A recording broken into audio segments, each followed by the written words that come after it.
Would you be kind enough to just talk us through the learning curve you had with the Markforged printers that you bought? Because you bought start off with two, and how was the learning curve? How did you get on software, materials, and the IGA software in particular? Were friendly enough?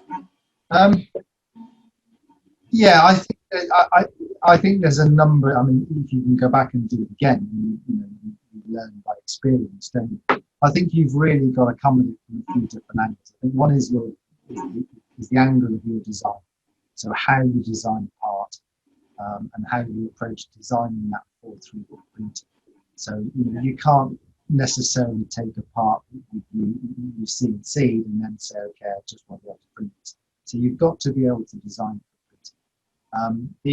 The software is easy and simple to use. Once you've got an STL file, it's very straightforward to be able to pop that up into the software, go through all of the settings and everything.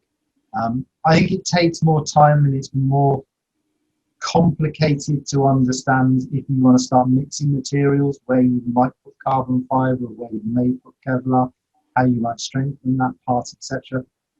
That can be more challenging. The actual printers themselves, as you know, I'm kind of of the opinion that I just want a hassle-free life.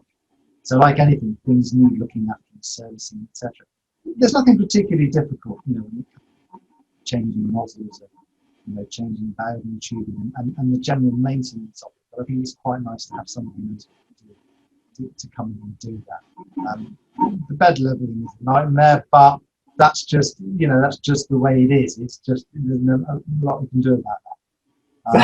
And then you've really got the material side of it, which is we're learning all the time with material. It's very good in some aspects, and then there are other aspects that perhaps that material doesn't perform.